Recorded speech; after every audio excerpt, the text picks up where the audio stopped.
Welcome. So, in last two lectures, we have studied about charges and Coulomb's law. Now, in this lecture, I am going to explain some NCERT solved examples and electric field and electric dipole moment and electric dipole. All these things. So, second numerical of solved numerical of NCERT is if 10 raised to the power 9 electrons move out of a body to another body every second, how much time is required to get a total charge of 1 coulomb? कितना charge eject हो रहा है electrons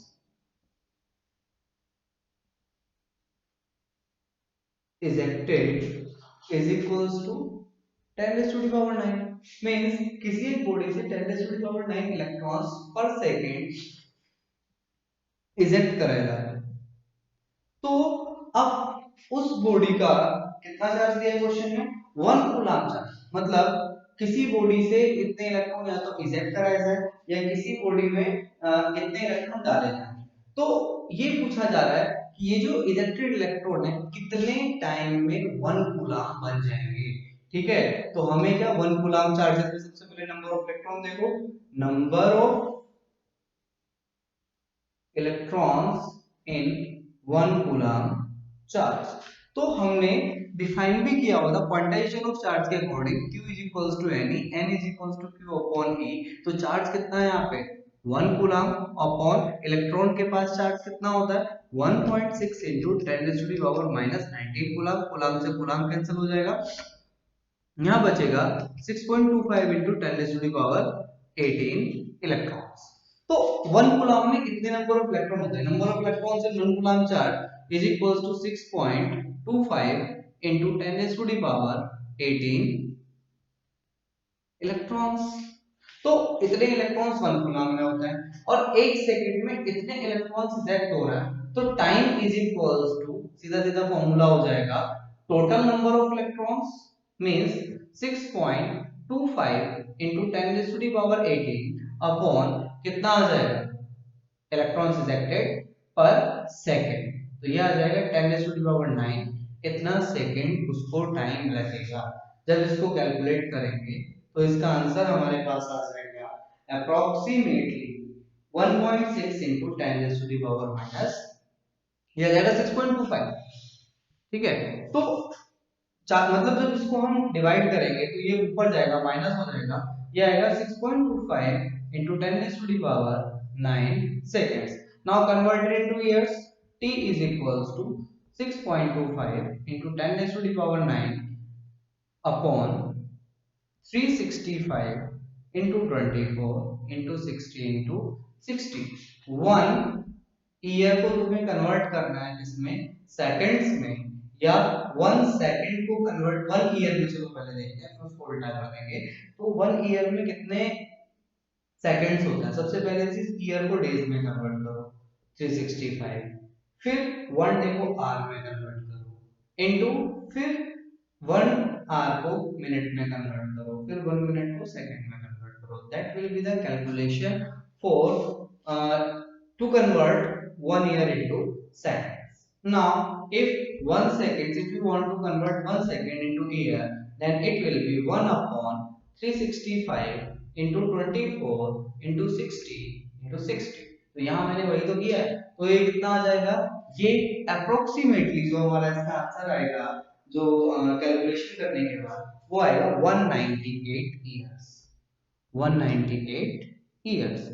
तो अगर हम किसी body से 10 raised to the power 9 electrons पर सेकंड इजेक्ट करा रहे हैं तो उसको 1 कूलम्ब चार्ज होने के लिए लगभग 198 ईयर्स का टाइम लग जाएगा।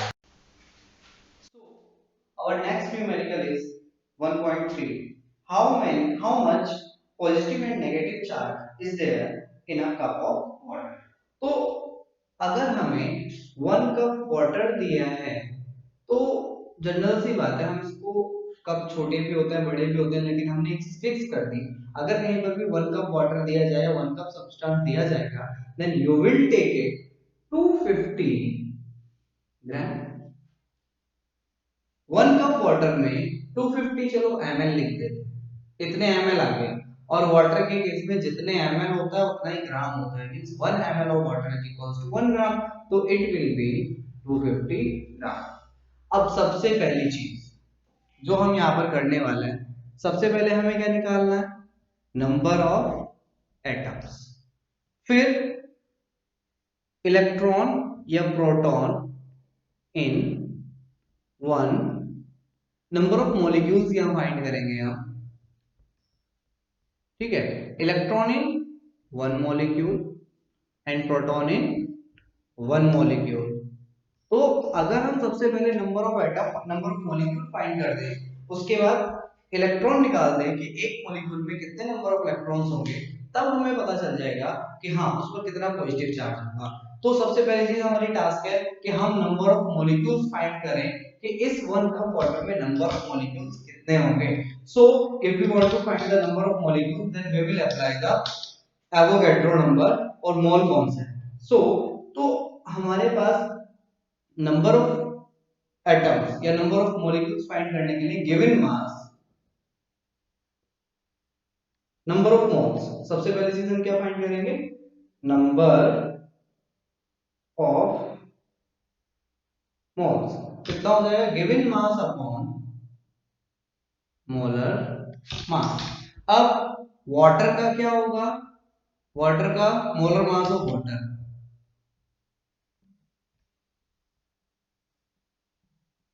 मोलर मास ऑफ वाटर यानी कि H2O है, तो ये कितना आ जाएगा, यहां से हाइड्रोजन का मास कितना हो जाएगा 2 प्लस 16 यानी कि 18 ग्राम। तो मोलर मास कितना हो गया वाटर का, 18 ग्राम हो गया। यहां से हमारे पास कितना आ जाएगा, given mass is 250 gram and molar mass that is 18 ग्राम। अभी इसको कैलकुलेशन नहीं कर रहा है, बाद में करेंगे, ठीक है। तो 1 कप वाटर में सबसे पहले चीज हमने नंबर ऑफ मोल्स निकाल लिया, इतने नंबर ऑफ मोल्स होंगे, तो इसको हमने स्मॉल एन से नोटेट किया था। अब अगर हम capital N means total number of molecules, इसका मतलब हो जाएगा टोटल नंबर ऑफ मॉलिक्यूल्स। तो टोटल नंबर ऑफ मॉलिक्यूल्स कैसे फाइंड करता है, number of moles into Avogadro number. Number of moles में हमने क्या अप्लाई, क्या मल्टीप्लाई कर दिया, नंबर ऑफ मोल्स में हमने एवोगैड्रो नंबर मल्टीप्लाई कर दिया, तो इसका कितना आ जाएगा हमारे पास, ये आ जाएगा 250 upon 18 into 6.02 into 10 to the power 23। तो इतना हमारे पास क्या आ जाएगा, ये नंबर ऑफ एटम्स निकल कर, नंबर ऑफ मॉलिक्यूल्स निकल कर के आ जाएंगे, क्योंकि वाटर है मॉलिक्यूलर फॉर्मूला है, तो कंपाउंड है तो मॉलिक्यूल्स भी होंगे। तो अब सबसे पहली चीज, अब एक चीज पे और फाइंड करेंगे, टोटल पॉजिटिव और negative charge in one molecule. एक मॉलिक्यूल में टोटल पॉजिटिव और नेगेटिव चार्ज हम फाइंड कर देंगे, तो कितना आएगा टोटल पॉजिटिव चार्ज, इसमें हाइड्रोजन के पास कितना, एक पॉजिटिव, एक इलेक्ट्रॉन होता है, one electron one proton. Oxygen के पास 8 इलेक्ट्रॉन 8 प्रोटॉन्स होते हैं। यहाँ कितने हाइड्रोजन है, दो हाइड्रोजन है, तो दो इलेक्ट्रॉन हो गए। एक ऑक्सीजन है, तो कितने हो गए, 8 इलेक्ट्रॉन हो गए, यानी कि 10 इलेक्ट्रॉन हो गए, और 10 ही प्रोटॉन हो गए। मतलब इसके पास एक मॉलिक्यूल के पास 10 नेगेटिव चार्ज है और 10 पॉजिटिव चार्ज है। तो अब अगर हम फाइंड करना चाहते हैं टोटल नेगेटिव चार्ज और positive charge, total negative charge और positive charge is equals to, ये हमारे पास कितना आ जाएगा, यहां से ये आ जाएगा 250 upon 18 into 6.02 into 10 raise to the power 23, ये तो हमारे पास यही टर्म थी, इंटू 10 और कर देंगे। 10 का मतलब जो हमारे पास नंबर ऑफ मॉलिक्यूल्स आए थे तो एक मॉलिक्यूल में अगर हमारे पास 10 इलेक्ट्रॉन है तो जितने नंबर ऑफ मॉलिक्यूल्स थे उन सबको हम 10 से मल्टीप्लाई कर देंगे, तो हमारे पास टोटल पॉजिटिव और टोटल नेगेटिव चार्ज निकल करके आ जाएगा, जो कितना आएगा हमारे पास 1.3 into 10 raised to the power 7, 1.3 into 10 raised to the power 7 coulomb. तो आई थिंक अब क्लियर हो ही गया होगा। तो इस तरह के क्वेश्चंस को फाइंड करने के लिए हम एवोगैड्रो नंबर, मोल कॉन्सेप्ट और जो हमारा चार्ज का कॉन्सेप्ट था वो हम अप्लाई करते हैं। ठीक है, तो अब आगे नेक्स्ट न्यूमेरिकल करते हैं जो कि 1.4 पे आता है। So students, in this numerical it is given that mass of electron, mass of proton is given there, and in numerical it has been asked find the relation between gravitational force between proton and electron, between proton and proton, and electrostatic force of attraction and repulsion between electron and proton and proton and proton। तो question के according इसमें क्या दिया गया है कि हमें electrostatic force और ग्रेविटेशनल फोर्स को कंपेयर करना है। तो शायद ये चीज मैंने डिस्कस नहीं की थी पुरानी वीडियो में, तो वो मैं यहाँ डिस्कस कर रहा हूँ। तो कंडीशन क्या है कि इलेक्ट्रोस्टैटिक फोर्स माइक्रो लेवल पर काम करता है और ग्रेविटेशनल फोर्स मैक्रो लेवल पर काम करता है। एक सिमिलरिटी है दोनों में, क्या फॉर्मूला दोनों का देखो, दोनों इनवर्स स्क्वायर लॉ को फॉलो करता है।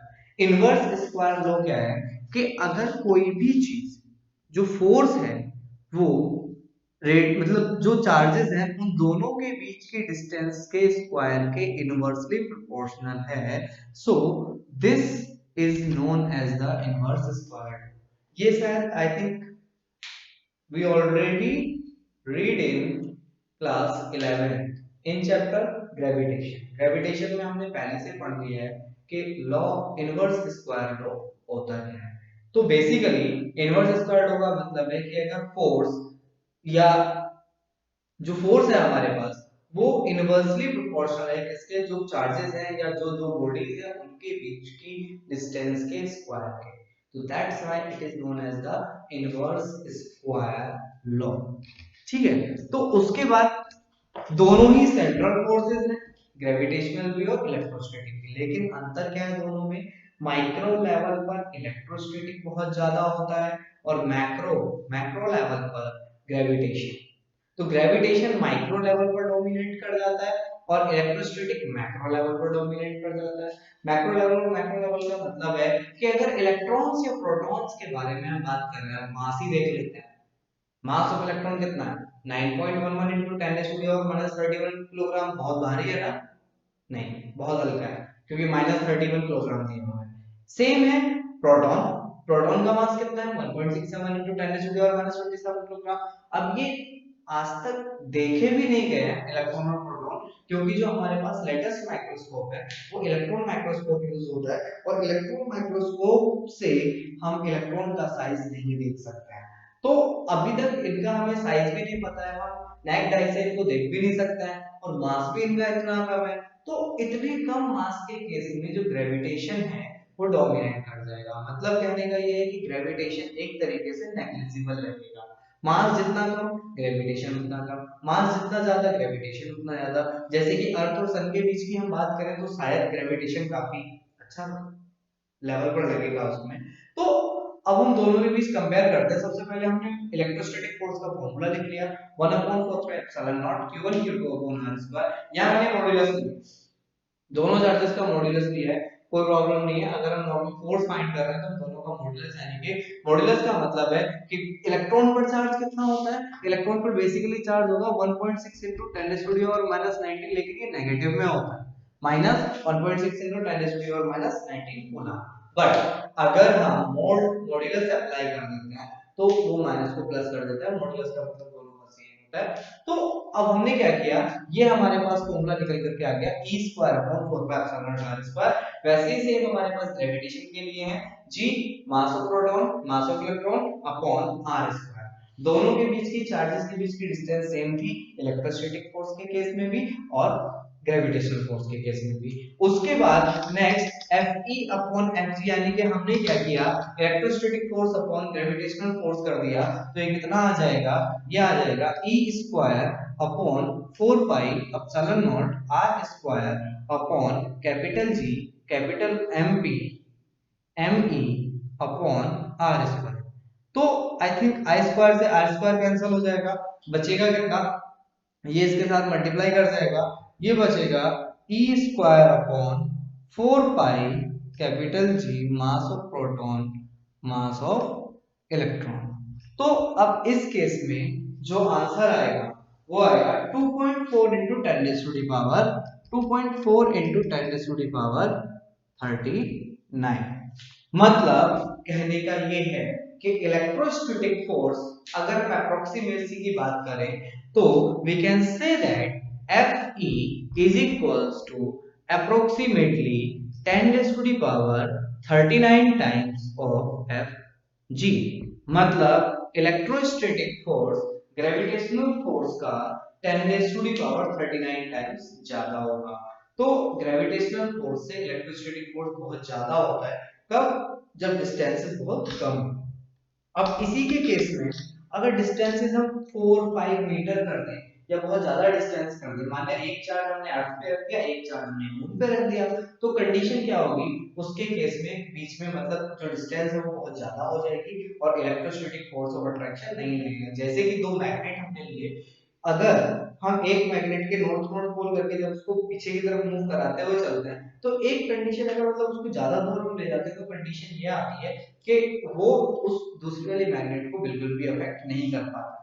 या अगर हम मैग्नेटिक कंपास मैग्नेट के पास लेकर के आए और उसको थोड़ा दूर ले जाए मैग्नेट को, उससे तो एक टाइम ऐसी आती है कि वो उसमें कोई इफेक्ट नहीं डालता है, तो वो जो डिस्टेंस होगी वो उसके लिए इंफिनिटी का काम करेगी। मतलब कहने का ये है कि जब उसमें कोई इफेक्ट ही नहीं पड़ रहा है तो वो डिस्टेंस उसके लिए बहुत ज्यादा हो जाएगी। इसी में अगर हमें इसका दूसरा पार्ट है कि पहले इलेक्ट्रॉन प्रोटॉन के लिए फाइंड करो, फिर प्रोटॉन प्रोटॉन के लिए फाइंड करो। प्रोटॉन प्रोटॉन के लिए बस एक ही चीज चेंज हो जाएगी, यहाँ प्रोटॉन हो जाएगा, जिसका अगर हम बी पार्ट कर रहा है तो इसमें mass of proton into mass of proton, तो ये क्या हो जाएगा, मास ऑफ प्रोटॉन, ये भी क्या हो जाएगा यहाँ, मास ऑफ प्रोटॉन। तो जब इसको हम फाइंड करते हैं तो ये अप्रोक्सीमेट हमारे पास निकल करके आता है 1.3 into 10 raised to the power 36।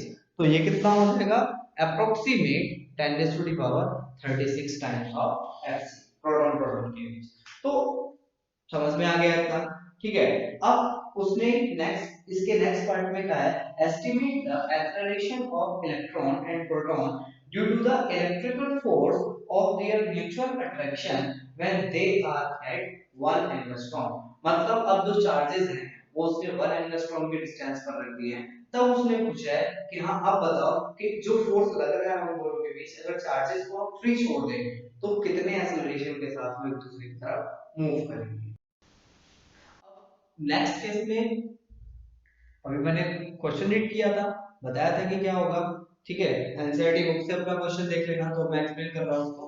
तो कंडीशन क्या है कि अभी हमारे जो चार्ज है वो 1 एंगस्ट्रॉम के डिस्टेंस पर रख दिए गए हैं, मींस एमपी क्यूबी क्यूबी और मतलब जो प्रोटॉन का मास है वो एमपी है और जो उसका चार्ज है वो क्यूबी है। मतलब प्रोटॉन और इलेक्ट्रॉन को हमने किसी डिस्टेंस 1 एंगस्ट्रॉम की डिस्टेंस के मतलब डिस्टेंस पर हमने इसको रख दिया है।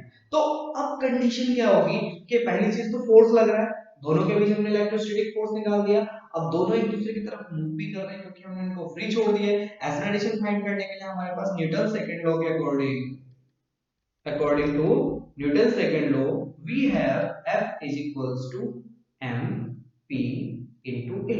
सबसे पहले हम प्रोटॉन का एक्सेलरेशन फाइंड करेंगे, उसके बाद हम इलेक्ट्रॉन का एक्सेलरेशन फाइंड करेंगे। तो या पहले इलेक्ट्रॉन का फाइंड कर लो, कोई प्रॉब्लम नहीं है। तो F यहाँ से A is equals to कितना हो जाएगा, F upon mp। तो ये A is equals to कितना आ जाएगा, यहाँ से ये A आ जाएगा हमारे पास, F कितना है, E square upon 4 pi epsilon naught r square m। Now you can put the values here and get the answer।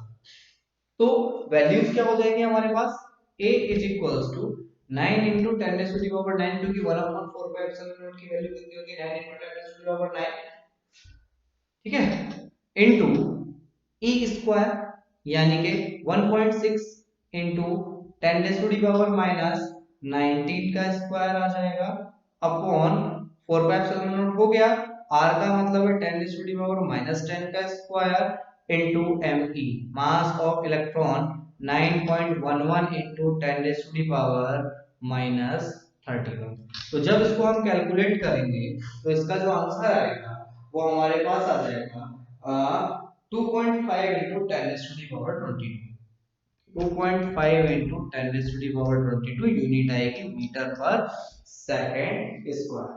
तो इस तरीके से हमारा ये न्यूमेरिकल सॉल्व हो जाएगा। ऐसे ही अगर हम प्रोटॉन का एक्सेलरेशन फाइंड करना चाहते हैं then we get a is equals to f upon mb, a is equals to force कितना आएगा हमारे पास यहाँ से ई स्क्वायर अपॉन, चाहो तो यहां से एक बार वैल्यू निकाल दो फोर्स की, जो ये वैल्यू आएगी, ये जो वैल्यू हमारे पास निकल करके आ जाएगी वो आएगी 2.3 into 10 raised to the power minus 8, 2.3 into 10 raised to the power minus 8 Newton. तो अब यहाँ हम डायरेक्ट ये वैल्यू भी रख सकते हैं 2.3 into 10 raised to the power minus 8 Newton upon क्या आ जाएगा mass of proton. Mass of proton कितना है, यहाँ इलेक्ट्रॉन था हमने 9.11 into 10 raised to the minus 31 रखा था, प्रोटॉन का मास कितना है 1.67 into 10 raised to the power minus 27 kilogram. तो इसका जो आंसर आएगा निकल करके वो हमारे पास आ जाएगा 1.4 into 10 raised to the power 19, 1.4 into 10 raised to the power 19 metre पर सेकंड स्क्वायर। तो इस तरह के क्वेश्चन कई बार एग्जाम में पूछ लिए जाते हैं, तो इस न्यूमेरिकल को एक बार थोड़ा अच्छे से देख लेना। नेक्स्ट न्यूमेरिकल हमारे पास है में दिया हुआ है न्यूमेरिकल रीड कर लेना, मैं थोड़ा सा एक्सप्लेन कर रहा हूं। तो 1.5 न्यूमेरिकल में दिया हुआ है कि सबसे पहली चीज एक स्फीयर है, charge sphere, there are two charge spheres and placed 10 centimetre away from each other, ठीक है। उसने क्या कर रखा है कि दो चार्ज स्फीयर है, दोनों कितने डिस्टेंस पर रखे हुए हैं, दोनों 10 सेंटीमीटर की डिस्टेंस पर रखे हुए हैं।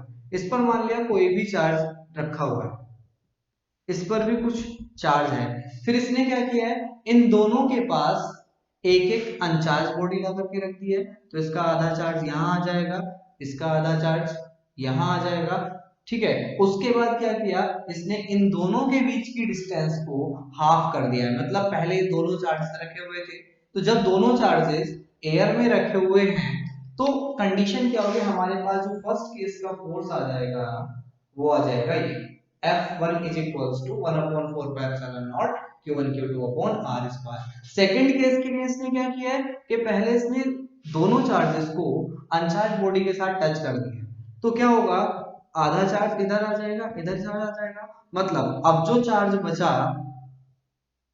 बॉडीज पर, इस पर बचा Q/2, इस पर भी बचा Q'/2, मान लिया इस पर Q1 था, इस पर Q2 चार्ज था, तो इस पर बचेगा Q1/2, इस पर बचेगा Q2/2, क्योंकि हाफ हाफ चार्ज डिवाइड हो गया था।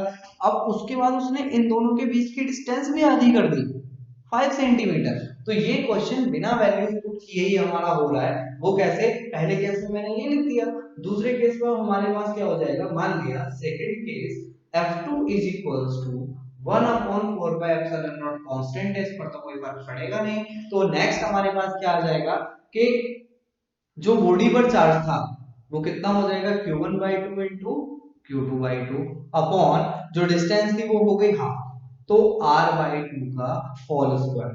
तो F2 is equal to कितना हो जाएगा 1 upon 4 pi epsilon naught Q1 Q2 upon 4 upon कितना हो जाएगा R स्क्वायर अपॉन 4, R 4 से 4 कैंसिल हो गया, F2 is equals to 1 upon 4 pi epsilon naught Q1 Q2 upon R square, और ये किस चीज की वैल्यू है, this is the value of F2 is equals to F1। मतलब अगर हम मतलब दोनों चार्जेस हाफ हो गए, बीच की डिस्टेंस भी हाफ हो गई, तो इस केस में क्या होगा कि जो फोर्स होगा अभी भी दोनों पर उतना ही लगेगा जितना फर्स्ट केस में लग रहा था। Next numerical, that is 1.6, the question is Consider three charges Q1, Q2, Q3 each equals to Q at the vertices of an equilateral triangle of side L. What is the force on a charge Q with the same sign as small q placed at the centroid of the triangle as shown in the figure? हमें एक diagram दिया था, diagram में A B C triangle मतलब हमारे पास एक triangle ABC है और इक्विलेटरल ट्रायंगल है और इसके तीनों कॉर्नर्स पर Q1 Q2 Q3 चार्जेस रखे हुए हैं, तीनों का मैग्नीट्यूड सेम है। Q1 is equals to Q, Q2 is equals to Q and Q3 is equals to Q। तीनों चार्जेस रखे हुए हैं, सिस्टम की तरह ही काम कर रहा है। तो ये जो न्यूमेरिकल है, ये जो ये क्वेश्चन पर बेस्ड है, निकालना तो हमें इसमें फोर्स ही है, लेकिन यहाँ पर दो से ज्यादा फोर्सेस होंगे जिनको हम प्रिंसिपल ऑफ सुपरपोजिशन की हेल्प से आगे फाइंड करेंगे, इसीलिए थोड़ा सा इंपॉर्टेंट हो जाता है और मोस्ट इंपॉर्टेंट क्वेश्चन है ये इस चैप्टर का। यही क्वेश्चन लास्ट ईयर भी मतलब आया था एग्जाम में और मैक्सिमम टाइम कूलॉम्स लॉ से इसी तरह के क्वेश्चन पूछे जाते हैं। एक क्वेश्चन फिक्स्ड है न्यूमेरिकल कूलॉम्स लॉ से, कूलॉम्स लॉ कोई भी डायरेक्ट डायरेक्ट नहीं आएगा, उससे रिलेटेड न्यूमेरिकल आएगा। तो अब उसने क्या किया, उसने इसके सेंट्रोइड पर, अब सबसे पहली चीज सेंट्रोइड भी पता होना चाहिए, सेंट्रोइड, ठीक है। तो सेंट्रोइड के लिए क्या होगा, the meeting point of the diagonals, not the diagonals, the meeting point of medians in a triangle is known as the centroid। हमारे पास तीन चार पॉइंट्स होते हैं, एक होता है सरकम सेंटर। सरकम सेंटर क्या होता है, जो perpendicular bisector, meeting point of perpendicular bisectors of sides of the triangle, मतलब किसी भी ट्रायंगल की साइड्स का परपेंडिकुलर बाइसेक्टर करो, जहां पर तीनों साइड्स के परपेंडिकुलर बाइसेक्टर जाकर के कट करेंगे, that will be the circumcenter. Next one is incenter, the meeting point of angle bisectors is known as the incenter। circumcenter से किसी भी ट्रायंगल के चारों तरफ मतलब बाहर की तरफ सर्कल बनता है, इन सेंटर से जो ट्रायंगल होता है उसके अंदर सर्कल बनता है। मान लिया ये ट्रायंगल हमारे पास था, अगर हम ये सर्कल बना दें तीनों साइड से टच होते हुए, तो ये क्या होगा, इन सेंटर होगा। अगर हम ये सर्कल बना दें इसके तीनों वर्टिसेस से टच होते हुए, तो ये क्या बन जाएगा, सर्कम सेंटर बन जाएगा। उसके बाद इन सेंटर होता है, सर्कम सेंटर होता है, फिर आता है सेंट्रोइड। तो सेंट्रोइड के बारे में मैंने बता ही दिया है, the meeting point of the medians, median तो पता ही होगा, 11th में 12th में आ गया, 10th की चीजें हैं ये। तो सेंट्रोइड का मतलब होगा the meeting point of medians is known as the centroid, और एक होता है ऑर्थो सेंटर। ये थोड़ा सा नई चीज है, ठीक है, मैथ्स वाले जानते होंगे, लेकिन जो साइंस वाले हैं मतलब मैथ्स वाले हैं उनको पता है ये चीज, लेकिन जो बायो वाले स्टूडेंट्स हैं उनको थोड़ा सा इसके बारे में नहीं पता होगा। तो ऑर्थो सेंटर का मतलब होगा the meeting point of altitude is known as the orthocentre. अब एल्टीट्यूड क्या होता है, मीडियन का तो पता है, the line which divides the opposite side to the vertices in two parts is known as the median। median क्या करती है, vertices से, जिस vertices से लाइन डाली जाती है उसके अपोजिट साइड को टू इक्वल पार्ट में डिवाइड करती है। लेकिन अगर किसी वर्टिसेस से 90 डिग्री एंगल बना दिया जाए अपोजिट साइड पर, तो उसे हम कहते हैं एल्टीट्यूड। तो आई थिंक ये सारे पॉइंट याद हो गए होंगे। तो इसमें जो मेन है वो 90% जो चांसेस होते हैं वो ट्रायंगल के इक्विलेटरल के आने के होता है, क्योंकि इसमें जो चीजें हम कैलकुलेट करना थोड़ा सा आसान होता है बाकियों के कंपैरिजन में। तो अब हम क्या करेंगे, हमने ए बी सी तीनों पर चार्जेस रखे हुए हैं, Q Q Q positive charges हैं और सेंटर पर भी एक पॉजिटिव चार्ज रखा हुआ है। तो इसकी वजह से जो फोर्स की डायरेक्शन होगी वो ये जाएगी, ठीक है। सी की वजह से जो चार्ज क्यू है इसकी वजह से इस पर जो फोर्स लगेगा वो ये लग जाएगा। हमें टोटल फोर्स फाइंड करना है कि क्यू पर टोटल फोर्स कितना लगेगा, ए की वजह से क्यू पर जो फोर्स लगेगा वो ये लग जाएगा। तो सबसे पहली चीज इनको हम नेमिंग कर देंगे F1 F2 F3। So the first task is you have to find F1, F2 and F3. अब एक और टास्क है इससे पहले, चार्जेस के बीच की डिस्टेंस क्या है, AO, BO and CO. So firstly we have to find R is equals to AO is equals to BO is equals to CO. तो फर्स्टली हमें क्या फाइंड करना है, AO फाइंड करना है। तो AO फाइंड करने के लिए हम क्या फाइंड करेंगे, AD फाइंड करेंगे। क्यों AD क्यों फाइंड करेंगे, क्योंकि हमें रिलेशन पता है AO is equals to 2/3 AD। मतलब किसी भी ट्रायंगल की जो मीडियन है, मतलब जो मीडियन जहां कट करती है, वो जो सेंट्रोइड होता है किसी भी मीडियन को 2:3 में कट करता है, 2/3। ठीक है, तो जो ये वाला पार्ट और ये वाला पार्ट है वो 2:3 होगा। मतलब थर्ड थ्री पार्ट, अगर इसको थ्री पार्ट्स में डिवाइड कर दो तो टू पार्ट ये वाला पार्ट होगा, वन पार्ट ये वाला पार्ट होगा। तो अब कंडीशन क्या होगी कि AO हमें निकालना है, तो हमें इसके लिए AD फाइंड करना पड़ेगा। तो AD इज इक्वल्स टू किसी भी इक्विलैटरल ट्रायंगल के सारे एंगल क्या होते हैं, 60 डिग्री होते हैं। तो अब हम क्या करेंगे, हमें परपेंडिकुलर फाइंड करना है। तो AD इज इक्वल्स टू हम क्या लिख सकते हैं, ये हो जाएगा not BD, that is AB cos 60 degree. ठीक है, cos नहीं sin आएगा क्योंकि परपेंडिकुलर हम फाइंड कर रहे हैं। तो कितना आ जाएगा, AD यानी कि perpendicular is equals to hypotenuse into sin theta. तो AD इज इक्वल्स टू कितना हो जाएगा, AB की वैल्यू L है और sin 60 की वैल्यू कितनी हो जाएगी, √3/2।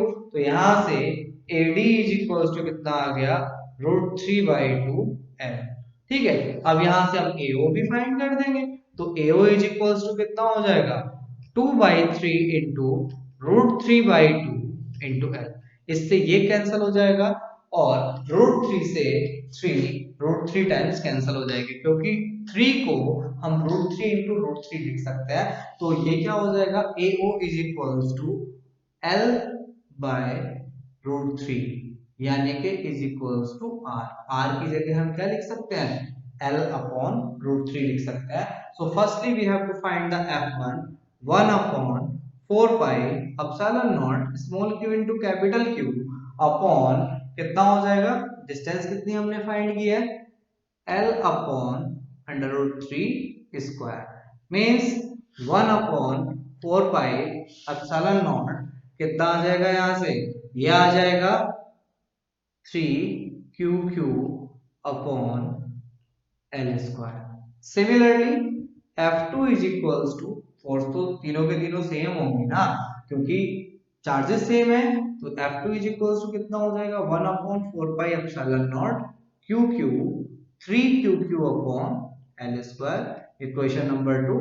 Similarly F3 is equals to 1/4 pi epsilon naught 3QQ upon L square, equation number third. तो तीनों के तीनों फोर्सेस हमने फाइंड कर दिए।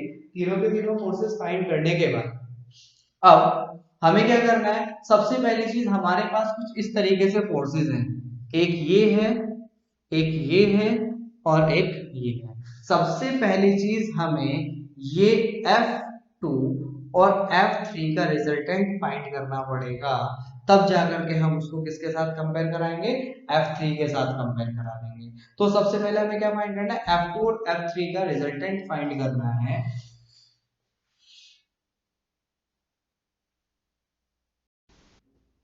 तो रिजल्टेंट फाइंड करने के लिए हमें एंगल की भी जरूरत होगी।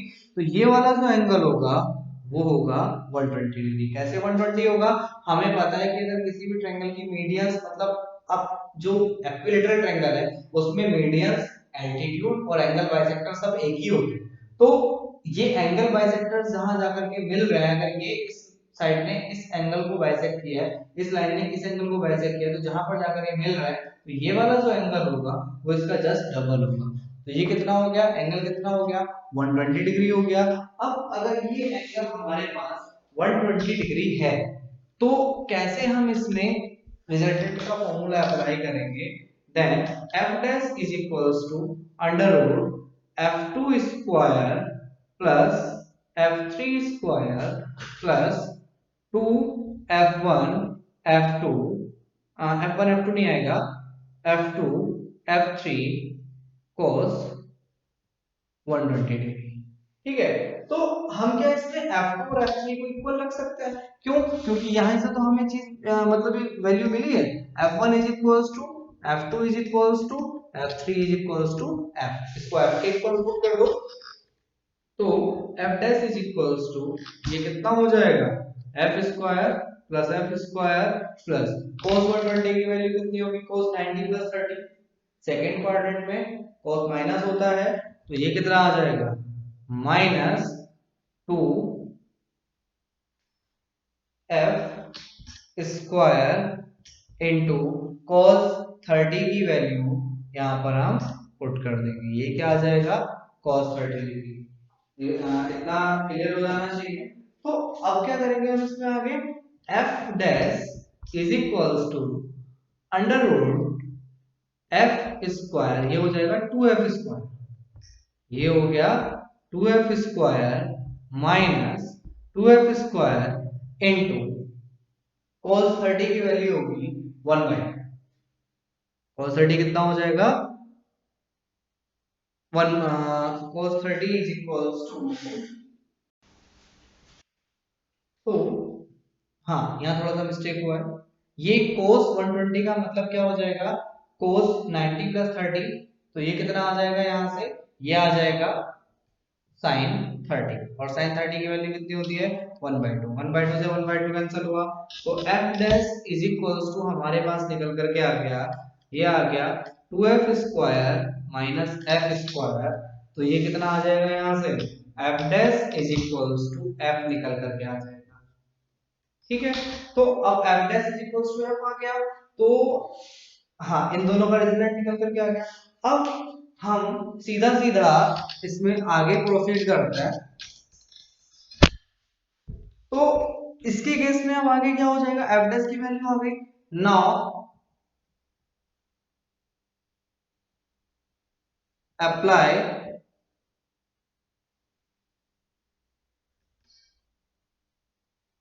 Law of vector addition between f dash and f, f3, क्यों f3 नहीं f1, क्यों, क्योंकि इन दोनों का रिजल्टेंट अप्रोक्सीमेटली यहां आएगा, तो ये कितना आ रहा है, f आ रहा है। डायरेक्टली वैसे तो मैं इसको जीरो लिख सकता हूं, क्योंकि इन दोनों का रिजल्टेंट ये एक तो सॉल्व करके आ जाएगा, एक डायरेक्टली भी लिख सकते हो। डायरेक्टली कैसे लिख सकते हो, डायरेक्टली ऐसे कि f2 और f3 दोनों इक्वल है, f और f, तो इन दोनों का रिजल्टेंट कितना होगा, यहां से इक्वल एंगल बनाएगा, तो क्या हो जाएगा, 60 इधर से 60 इधर से, तो ये इस लाइन के अलोंग आ जाएगा, ये भी f है ये भी f है, तो इसमें से जब इसको माइनस करोगे तो ये क्या हो जाएगा, जीरो हो जाएगा। तो अब यहाँ देखो एक इस तरीके से करते हैं, तो f double dash is equals to under root F dash square plus f1 square plus 2 f dash f1 cos, अब इन दोनों के बीच का एंगल कितना है, ये आ जाएगा सीधा सीधा 180 डिग्री, ये कितना आ जाएगा, 180 डिग्री आ जाएगा।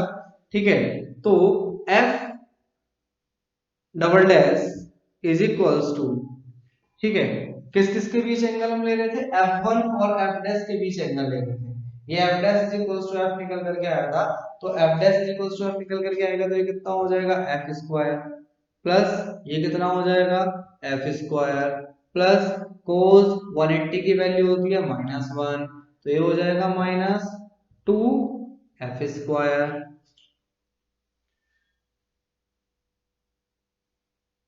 तो f डबल डैश हमारे पास कितना आ गया, is equals to 2f square minus 2f square, f double dash is equals to आ गया 0, मतलब total force on the cube will be 0। तो इसको हम वेक्टर लॉ से भी प्रूव कर सकते थे, सॉल्व मैंने करके इसलिए होता है क्योंकि कई बार यही क्वेश्चन रेक्टेंगल की फॉर्म में भी आ जाता है, स्क्वायर की फॉर्म में भी आ जाता है, तो बस क्या उसमें एक बार और निकलेगा f1 f2 f3 f4, उसमें रेक्टेंगल और स्क्वायर के केस में डायगोनल पर हमने कोई चार्ज रखा होगा क्यों, या उसमें ये भी पूछ सकता है कि ये जो चार्जेस हैं, ठीक है, Q1 Q2 Q3 और Q4, इन सब की वजह से Q1 पर फोर्स निकालो। अगर ये सारे के सारे पॉजिटिव हैं तो इसकी वजह से एक फोर्स ये आ जाएगा, इसकी वजह से एक फोर्स ये आ जाएगा, इसकी वजह से जो फोर्स होगा वो कुछ इस डायरेक्शन में होगा अगर ये पॉजिटिव है। तो इस पॉइंट पर हम फोर्स इस तरीके से फाइंड करेंगे। तो इस तरह के न्यूमेरिकल्स इस पार्ट से बन जाते हैं। नेक्स्ट न्यूमेरिकल मैं ऑलरेडी बता रहा हूँ, इसको अपने आप सॉल्व करना है। तो नेक्स्ट न्यूमेरिकल में दिया है consider the charge q and -2 placed at the vertices. तो इसमें बस डायरेक्शन ड्रॉ करनी है जैसे कि एनसीईआरटी बुक में तुम्हारे दिया हुआ है। तो उसके बाद क्या करना है कि सबके बीच सबका रिजल्टेंट फाइंड करना है। चलो थोड़ा सा एक्सप्लेन करके बताता हूं। तो इसमें दिया हुआ है एक ट्रायंगल है, ट्रायंगल के तीनों कॉर्नर्स पर हमने चार्जेस रखे हुए हैं q1 q2 और q3। q1 और q2 is equals to q है, दोनों सेम चार्जेस हैं, लेकिन Q3 is equals to minus q दे रखा है। अब जब माइनस चार्ज रख दिया है तो अट्रैक्शन होगा ही डेफिनेटली। तो कंडीशन क्या होगी कि जो फर्स्ट वाला चार्जेस है Q1, इस पर क्या दो फोर्सेस लगेंगे, एक Q2 की वजह से लगेगा और एक Q3 की वजह से लगेगा। तो Q3 की वजह से क्या लग रहा है, फोर्स ऑन 1 ड्यू टू 3, तो कितना हो जाएगा F13। यहाँ लगेगा फोर्स ऑन 1 ड्यू टू 2, ये हो जाएगा F1। इन दोनों का रिजल्टेंट निकल करके कितना आएगा F1। ऐसे ही यहाँ पर Q3 चार्ज पर दो फोर्सेस लग रहे होंगे, एक Q1 की वजह से, Q2 की वजह से। ठीक है, तो ये F31 हो गया, ये F32 हो गया, इसका रिजल्टेंट F3 आ जाएगा। ऐसे ही यहाँ पर ये F21 हो गया, ये F23 हो गया, इसका रिजल्टेंट F2 आ जाएगा। अब हमें जो मेन रिजल्टेंट फाइंड करना है वो फाइंड करना है F1, F2 और F3 का। तो अगर हमने F1, F2, F3 फाइंड कर दिया तो हम इसका भी रिजल्टेंट फाइंड कर सकते हैं। अगर ये दोनों फोर्सेस इक्वल हैं, क्योंकि फोर्स किस पर डिपेंड करता है, अगर हम फोर्स का फॉर्मूला लिख लें 1/4 pi epsilon not Q1 Q2 upon R square. अगर दोनों चार्जेस सेम हैं और डिस्टेंस दोनों के बीच की सेम है तो फोर्स क्या होगा, सेम होगा। F12 और F13 ये कितना था, ये 60 था। अगर ये 60 है तो ये टोटल कितना हो जाएगा, ये हो जाएगा हमारे पास 120 डिग्री। तो अब कंडीशन क्या है कि अगर ये 60 था, ये 120 था, तो ये इक्वली, अगर हमारे पास यहाँ पे पहले भी पढ़ा हुआ है, if we are having two equal vectors acting at an angle theta, then the resultant will bisect this angle। ये कितना हो जाएगा थीटा बाई 2, ये कितना हो जाएगा थीटा बाई 2। यानी कि अगर दो फोर्सेस ही, मान लो F1 F2 हमारे पास दो फोर्सेस थे, इनका रिजल्टेंट होगा F। तो अगर ये थीटा डिग्री एंगल पर दोनों फोर्सेस काम कर रहे थे तो रिजल्टेंट उस एंगल को बाइसेक्ट करेगा। तो सबसे पहली चीज 60 हो गया, ये 60 हो गया, ये तो ये कितना हो गया 120 डिग्री। कितना हो जाएगा 120 डिग्री।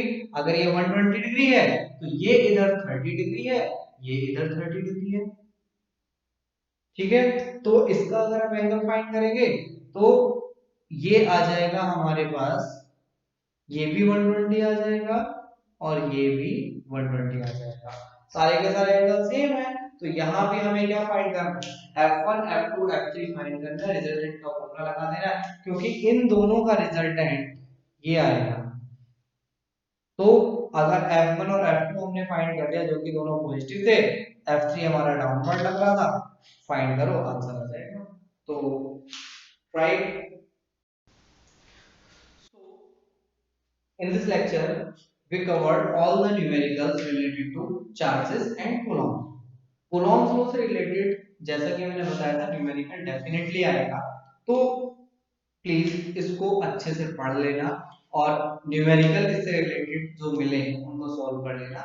बाकी we will discuss in next lecture.